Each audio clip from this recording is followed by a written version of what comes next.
Hello everyone, welcome back to our channel. आज के इस वीडियो में हम बात करेंगे आईआर स्पेक्ट्रोफोटोमेट्री के बारे में, जो एक बहुत ही इम्पोर्टेंट टॉपिक है फार्मास्यूटिकल एनालिसिस के लिए, जो कम्पिटिटिव एग्जाम में बार बार पूछा जाता है। यहाँ पे हम principle, instrumentation, sample handling, application, advantage, disadvantage सबके बारे में डिटेल में समझेंगे। तो वीडियो अच्छा लगे तो लाइक कीजिएगा, चैनल को सब्सक्राइब जरूर कीजिएगा। चलो स्टार्ट करते हैं अपना टॉपिक। देखो, सबसे पहले हम समझते हैं आईआर स्पेक्ट्रोफोटोमेट्री क्या होता है। आईआर मीन्स क्या होता है? Infrared radiation. तो इस टेक्निक में हम इंफ्रारेड रेडिएशन का यूज करके मॉलिक्यूल के वाइब्रेशनल ट्रांजिशन को स्टडी किया जाता है। तो इस एनालिटिकल टेक्निक में हम क्या करते हैं? इंफ्रारेड रेडिएशन को यूज करते हैं और इसे यूज करके जो मॉलिक्यूल्स की वाइब्रेशनल ट्रांजिशन है उसका स्टडी किया जाता है। देखो, आईआर की जो रेंज होती है वो क्या होती है? 780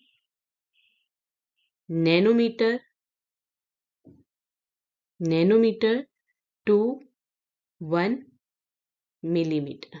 ठीक है, तो हम क्या कह रहे हैं, जो आईआर रीजन की रेंज होती है वो क्या होती है? 780 नैनोमीटर टू 1 mm तक।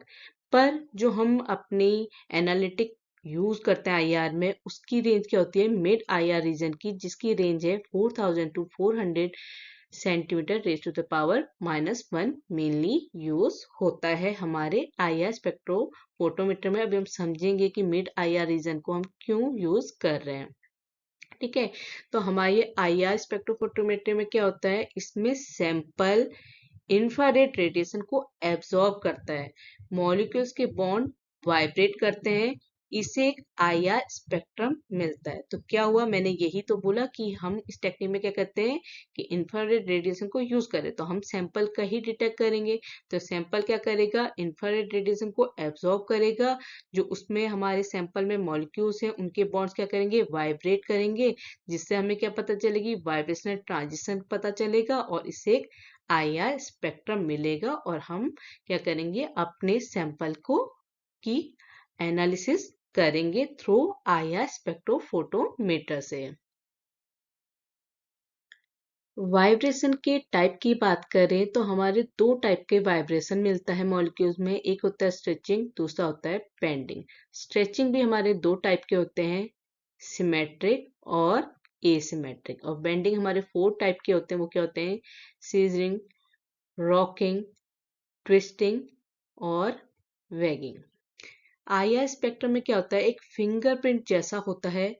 हर कंपाउंड का आईआर स्पेक्ट्रम यूनिक होता है। मतलब हम जो भी मॉलिक्यूल को या किसी भी कंपाउंड को डिटेक्ट कर रहे हैं अपने सैंपल में, तो उसका आईआर स्पेक्ट्रम क्या होगा? यूनिक होगा, एक जैसे नहीं होंगे, उससे हमें कंफ्यूजन हो जाएगा। तो हर एक का जो कंपाउंड का आईआर स्पेक्ट्रम होता है वो क्या होता है? यूनिक होता है।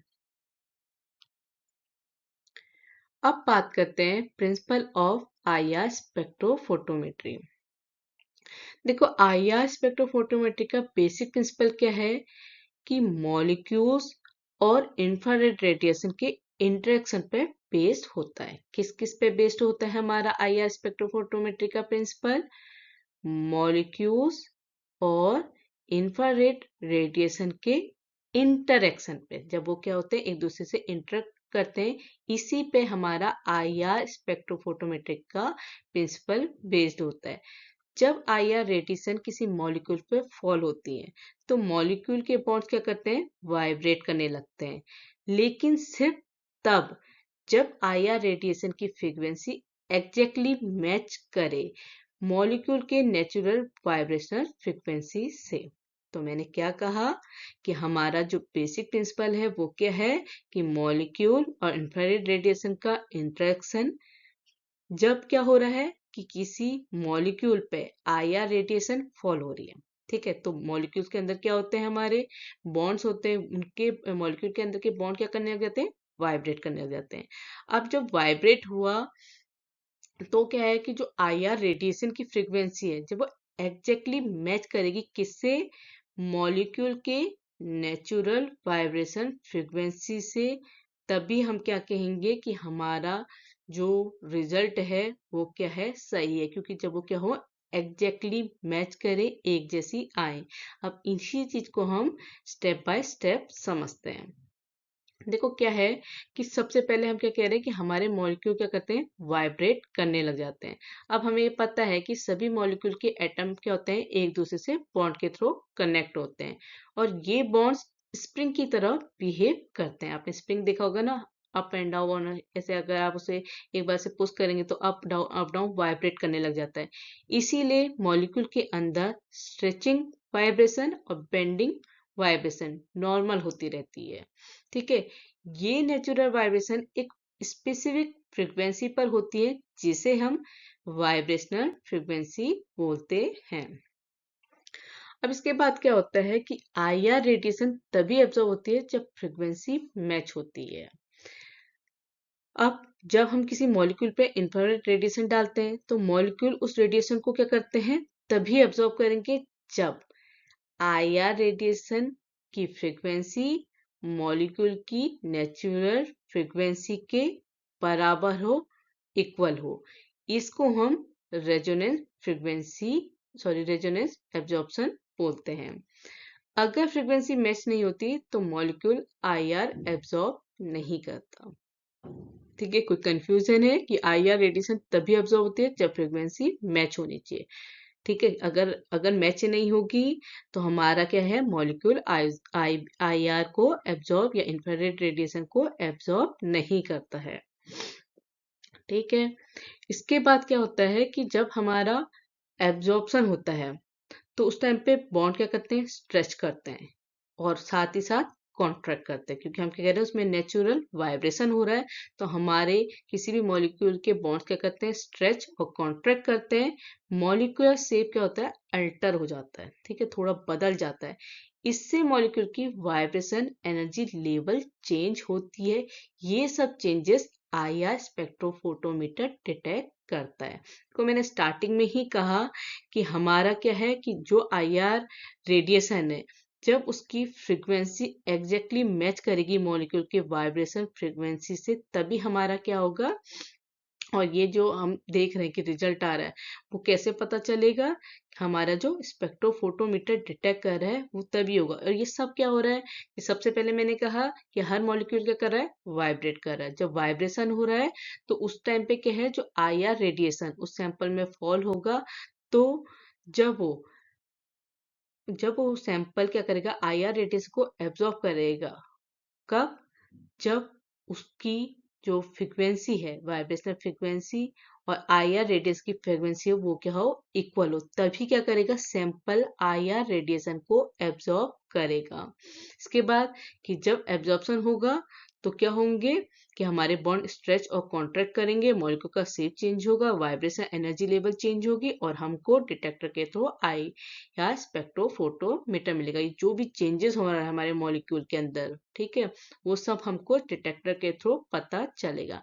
अब क्या होता है कि हमारे हर फंक्शनल ग्रुप का आईआर का क्या है, अपना कैरेक्टरिस्टिक रेंज में ही एब्जॉर्ब करता है। मतलब उसकी एक फिक्स रेंज है, क्योंकि इससे क्या होगा, कंफ्यूजन हो जाएगा। हमें कैसे पता चलेगा कि ये जो हमारा सैंपल है इसमें कौन सा फंक्शनल ग्रुप है या क्या है, जब उसकी कोई स्पेसिफिक क्या होगी, रेंज होगी जिसमें वो क्या कर रहा है, आईआर को एब्जॉर्ब कर रहा है। तो क्या होता है, हर फंक्शनल ग्रुप का आईआर एक अपनी कैरेक्टरिस्टिक रेंज में एब्जॉर्ब करता है। फॉर एग्जांपल, जो हमारा O single bond H stretch है, उसकी रेंज क्या होती है, 3200 to 6600 centimetre raise to the power -1, ये रेंज हो गई। अब अगर हमारा सी डबल बॉन्ड ओ है, कीटोन ग्रुप है, तो उसकी रेंज क्या है, 1680 to 1750 centimetre raise to the power. तो हम क्या कह रहे हैं कि हर फंक्शनल ग्रुप की क्या है, वो एक स्पेसिफिक फ्रीक्वेंसी में, स्पेसिफिक रेंज में क्या करता है, आईआर को एब्जॉर्ब करता है। इसीलिए आईआर स्पेक्ट्रम एक आइडेंटिफिकेशन टूल बन जाता है। अब क्या हुआ कि उसके बाद हमारा प्रोडक्शन ऑफ आईआर स्पेक्ट्रम, अब हमारे वाइब्रेट होके एब्जॉर्प्शन हो गया। अब इसके बाद क्या है, जो आईआर बीम सैंपल के थ्रू पास हुई ना, उसकी कुछ फ्रीक्वेंसी एब्जॉर्ब हो जाती है। तो कुछ पास हो जाती है, कुछ एब्जॉर्ब हो जाती है। डिटेक्टर उन मिसिंग फ्रीक्वेंसी को एनालाइज करता है और एक आईआर स्पेक्ट्रम बनाता है जिसमें पीक दिखती हैं। ठीक है, ये पीक के थ्रू हमको रिजल्ट शो होता है आईआर स्पेक्ट्रम का। ये स्पेक्ट्रम सैंपल का फिंगरप्रिंट होता है, हर कंपाउंड का यूनिक।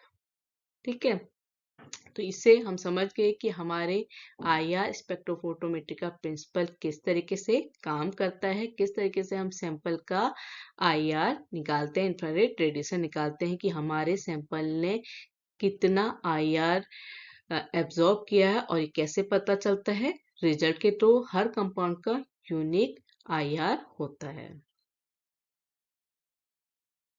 टाइप्स की बात करें तो हमारे जो इंफ्रारेड स्पेक्ट्रोफोटोमीटर है उसके दो टाइप मेनली जो होते हैं, वो टू टाइप होते हैं। पहला होता है डिस्पर्सिव आईआर स्पेक्ट्रोफोटोमीटर, जो हमारा ओल्ड और कन्वेंशनल टाइप था।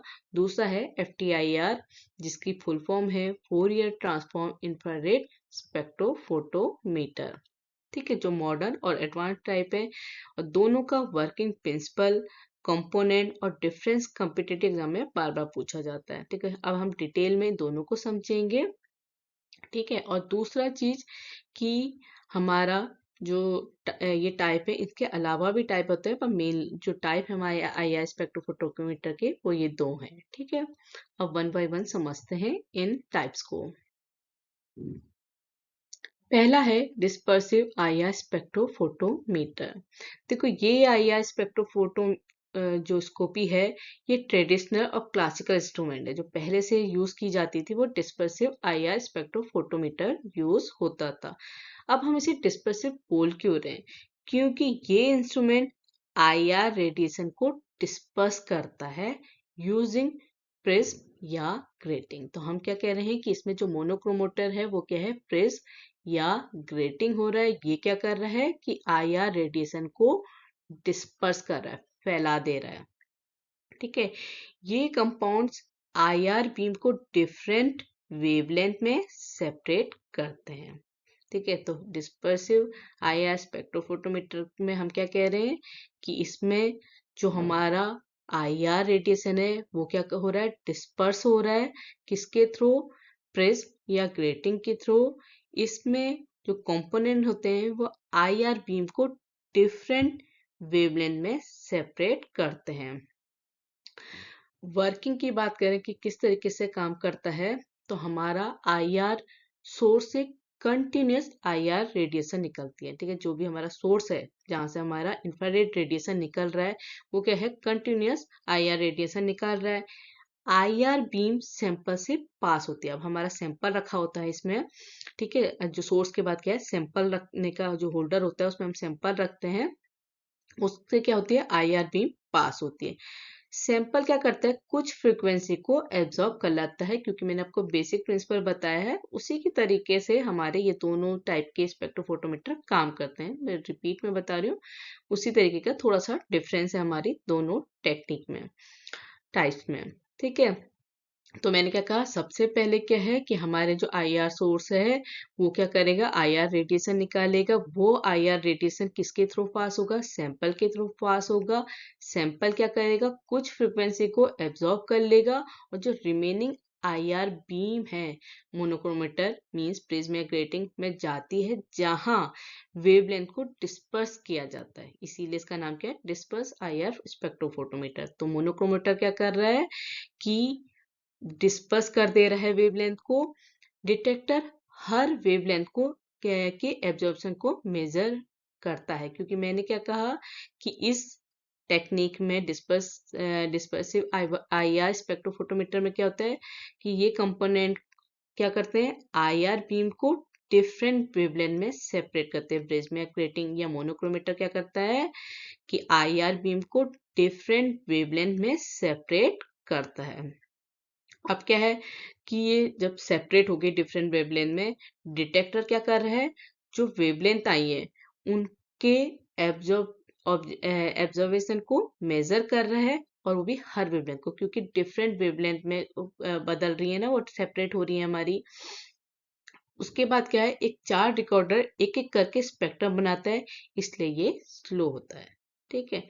हमने क्या क्या पढ़ा कि डिस्पर्सिव में, एक तो ये क्या है कि आईआर रेडिएशन को डिस्पर्स कर रहा है, जो आपका नाम बता रहा है। इसमें हम जो मोनोक्रोमेटर यूज करते हैं वो प्रिज्म या ग्रेटिंग होता है। ये क्या करते हैं कंपोनेंट, आईआर बीम को डिफरेंट वेवलेंथ में सेपरेट करते हैं। इन्हीं डिफरेंट वेवलेंथ को क्या करता है हमारा डिटेक्टर मेजर करता है, इन वेवलेंथ के एब्जॉर्प्शन को मेजर करता है और रिकॉर्डर में इनके स्पेक्ट्रम बनाता है, जिससे हमें आईआर का या सैंपल का रिजल्ट मिलता है। फीचर्स की बात करें डिस्पर्सिव आईआर की, तो ये स्लो स्कैनिंग करता है, बहुत धीरे करता है, लेस एक्यूरेट होता है, नॉइज ज़्यादा होती है, टाइम कंज्यूमिंग होता है, मूविंग मैकेनिकल पार्ट्स ज़्यादा होते हैं। मतलब इसमें जब जो भी पार्ट्स हैं उनको हम क्या कहते हैं मैनुअली मूव करते हैं। कैलिब्रेशन डिफिकल्ट होता है। कैलिब्रेशन मतलब कि हमारा जो इंस्ट्रूमेंट है वो सही से वर्किंग है या नहीं है, क्योंकि जब भी हम कोई सैंपल का डिटेक्ट कर रहे हैं या एनालिसिस कर रहे हैं तो उससे पहले हमें क्या होता है उस इंस्ट्रूमेंट का टाइम टू टाइम कैलिब्रेशन करने की ज़रूरत होती है कि हमारा इंस्ट्रूमेंट जो है वो अच्छे से वर्किंग है या नहीं है, क्योंकि हम ड्रग की एनालिसिस कर रहे हैं, अगर वो गलत आएगी तो वो क्या होगी, हार्मफुल होगी। इसलिए आज फार्मास्यूटिकल एनालिसिस में इसका बहुत कम यूज हो गया है। अब आज के टाइम पे हम ज़्यादा F T I R instrument use करते हैं अपने आईआर टेक्निक के लिए। सेकेंड टाइप है फोरियर ट्रांसफॉर्म इंफ्रारेड स्पेक्ट्रोफोटोमीटर, जिसको हम शॉर्ट में FTIR भी कहते हैं। ये मॉडर्न आईआर इंस्ट्रूमेंट है जो आज के टाइम में 99% लैब में FTIR ही यूज होता है। इसका वर्किंग इंटरफेरोमेट्री पर बेस्ड होता है। अब इसे हम FTIR क्यों कहते हैं, क्योंकि इसका इंस्ट्रूमेंट मेजर करता है इंटरफेरोग्राम। ठीक है, क्या मेजर कर रहा है हमारा FTIR, इंटरफेरोग्राम। और फिर क्या करता है कंप्यूटर, फोरियर ट्रांसफॉर्म अप्लाई कर कर आईआर स्पेक्ट्रम जनरेट करता है। कंपोनेंट्स की बात करें FTIR की, तो इसमें जो आईआर सोर्स होता है जिससे इंफ्रारेड रेडिएशन निकल रहा है वो क्या होता है, ग्लोबल और नस्ट होता है। इसमें माइकलसन इंटरफेरोमीटर जो क्या करता है, बीम स्प्लिटर, फिक्स मिरर और मूविंग मिरर, दो टाइप के मिरर होते हैं, एक फिक्स्ड और एक मूविंग होता है। और बीम स्प्लिटर होता है, बीम स्प्लिटर मतलब जो बीम को क्या कर रहा है, तोड़ रहा है पार्ट्स में। ठीक है। तीसरा होता है इसमें जो इसके कंपोनेंट है वो है सैंपल कंपार्टमेंट। चौथा होता है डिटेक्टर, इसमें DTGS या MCT डिटेक्टर यूज होते हैं। पांचवा होता है कंप्यूटर फॉर फोरियर ट्रांसफॉर्म। ठीक है, तो ये हमारे FTIR के कंपोनेंट्स हो गए। वर्किंग की बात करें कि हमारा FTIR कैसे काम करता है, तो सबसे पहले क्या है कि IR सोर्स से क्या है, बीम निकलती है, और हमने कौन सा सोर्स बताया, ग्लोबल या नर्स। ठीक है। उसके बाद क्या है, बीम स्प्लिटर IR को टू पार्ट्स में डिवाइड करती है। बीम स्प्लिटर किसमें है, जो माइकलसन इंटरफेरोमीटर होते हैं, जो हमारे जिसके 3 पार्ट्स हैं, बीम स्प्लिटर, फिक्स मिरर और मूविंग मिरर। इसमें क्या हो रहा है कि जो बीम स्प्लिटर है वो आईआर को क्या कर रहा है, टू पार्ट्स में डिवाइड कर रहा है। एक रे क्या है, फिक्स मिरर से रिफ्लेक्ट होती है, दूसरी रे मूविंग मिरर से रिफ्लेक्ट होती है, क्योंकि हमने क्या कहा कि दो मिरर है, एक क्या है फिक्स्ड है, दूसरा मूविंग मिरर है। अब क्या हुआ कि जैसे हमारे आईआर से बीम निकली, वो बीम क्या गई, बीम स्प्लिटर पर गई। बीम स्प्लिटर ने क्या करा, आईआर को, इंफ्रारेड रेडिएशन को टू पार्ट्स में डिवाइड किया। एक जो रे है वो किससे होकर रिफ्लेक्ट होती है, फिक्स मिरर से, दूसरी किससे होती है, मूविंग मिरर से। दोनों रेस इंटरफेयर करके इंटरफेरोग्राम बनाती है, क्योंकि मैंने सबसे पहले ही क्या कहा कि हमारा FTIR किस पे वर्किंग है, इंटरफेरोमेट्री पर बेस्ड है। ठीक है, तो क्या हुआ, दोनों रेज ने क्या किया, इंटरफेयर करके इंटरफेरोग्राम बनाया। इंटरफेरोग्राम सैंपल से पास होता है, डिटेक्टर रिस्पॉन्स रिकॉर्ड करता है, कंप्यूटर फोरियर ट्रांसफॉर्म लगाकर कंप्लीट स्पेक्ट्रम एक साथ जनरेट करता है। ठीक है, तो इतना हमारा सिंपल है FTIR का वर्किंग, कि वो किस तरीके से हमारा काम कर रहा है। अब अगर हम इसके एडवांटेज की बात करें कि एग्जाम पॉइंट से समझें कि हम क्यों अपना डिस्पर्स आईआर यूज नहीं कर रहे हैं, एफटीआईआर यूज कर रहे हैं, तो एफटीआईआर के बेनिफिट्स क्या हैं कि ये बहुत फास्ट होता है, स्पेक्ट्रम सेकेंड्स में मिल जाता है, जबकि वो क्या था, टाइम कंज्यूमिंग था। High resolution, high sensitivity, no mechanical scanning required, better signal to noise ratio. ठीक है। इंटरनल लेजर कैलिब्रेशन, मैंने कहा ना कैलिब्रेशन करना जरूरी होता है, तो इसमें क्या होता है, इंटरनल लेजर कैलिब्रेशन होता है। No need for dispersion prism या ग्रेटिंग, मोर रिप्रोडक्टिबल रिजल्ट। तो हम क्या कह रहे हैं कि हम डिस्पर्स को क्यों आज के टाइम पे यूज नहीं कर रहे हैं, क्योंकि जो एफटीआर टेक्निक है वो क्या है, बहुत फास्ट है, उसमें रेजोल्यूशन बहुत हाई है, सेंसिटिविटी हाई है, जो उसकी कैलिब्रेशन है उसमें इंटरनल लेजर है, और हमें कोई भी क्या है, मैकेनिकल स्कैनिंग की रिक्वायरमेंट नहीं है। तो इसीलिए आज के टाइम पे, मॉडर्न टाइम पे, लेबोरेटरीज में एफटीआर यूज किया जाता है, और यही एग्जाम पॉइंट से आप बता सकते हैं कि हम क्यों डिस्पर्स यूज नहीं करते हैं, एफटीआर यूज करते हैं अपनी एनालिटिकल टेक्निक में। इन दोनों के अलावा जो हमारे और आईआर इंस्ट्रूमेंट यूज करते हैं वो कौन कौन से हैं। पहला तो है ATR FTIR, ठीक है, एटीन्यूटेड टोटल रिफ्लेक्टेंस, और FTIR का आपको पता है, फोरियर ट्रांसफॉर्म इंफ्रारेड रेडिएशन। दूसरा हो गया हमारा NIR स्पेक्ट्रोफोटोमीटर, जिसको NIR मतलब नियर आईआर, ठीक है, FTIR स्पेक्ट्रोफोटोमीटर, F मतलब फार।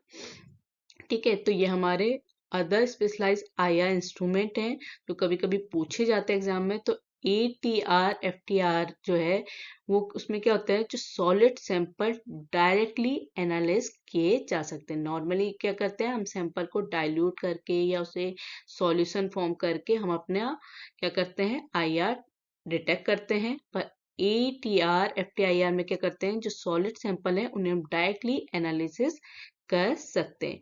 No need for KVR pellet, ठीक है, वेरी पॉपुलर इन फार्मा। ये इसकी कुछ मतलब कैरेक्टरिस्टिक कह लीजिए AT FTIR के। दूसरा जो NIR या नियर आईआर है हमारा स्पेक्ट्रोफोटोमीटर, उसकी अगर हम रेंज की बात करें, क्योंकि मैंने कहा था ना कि हम क्यों मिड यूज करते हैं, तो हमारा क्या जो रेंज है नियर आईआर की, वो क्या होती है, 780 टू 2500 नैनोमीटर रीजन होती है।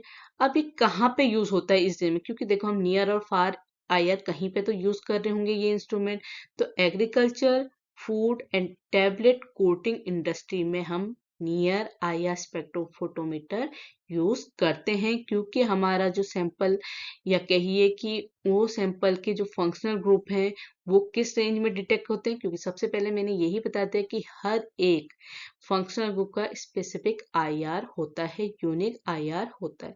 तो क्या रीजन है इसका नियर आईआर का, 780 टू 2500 नैनोमीटर। और कहाँ कहाँ कौन कौन से जगह आप यूज करते हैं, agriculture, food and tablet coating industry में। इसके बाद जो है हमारा फार आईआर स्पेक्ट्रोफोटोमीटर, इसकी रेंज क्या होती है, 10 to 4000 centimetre raise to the power -1 इसकी रीजन है, और mainly metal complexes and inorganic compound में यूज होता है। तो मैंने नियर की रेंज क्या बताई आपको, 780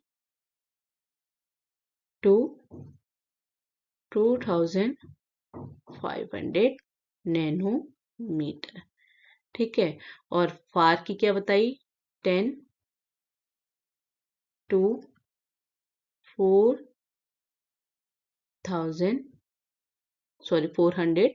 centimetre raise to the power -1। अब क्या है कि हम मिड क्यों यूज कर रहे हैं, मिड आईआर, क्योंकि जो भी सैंपल हम अपनी फार्मास्यूटिकल रख रहे हैं उनकी जो आईआर का स्पेक्ट्रम है या फंक्शनल ग्रुप का जो रीजन है वो हमारा कहाँ पे मिलता है, मिड आईआर में। इसलिए हम मिड आईआर को यूज करते हैं अपनी एनालिटिकल टेक्निक में, या मोस्टली कंपाउंड के IR फाइंड आउट करने के लिए। ठीक है, तो हमारा NIR कहाँ यूज हो रहा है? Agriculture food and tablet coating में। और फार IR कहाँ यूज हो रहा है? Metal complexes and inorganic compound में।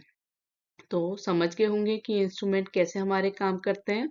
ठीक है, इसके बाद हम बात करते हैं हमारे IR के लिए सैंपल प्रिपरेशन की बात करें तो हम अपने सॉलिड जो कंपाउंड होते हैं उनके लिए KBR पैलेट या मल मेथड यूज करते हैं।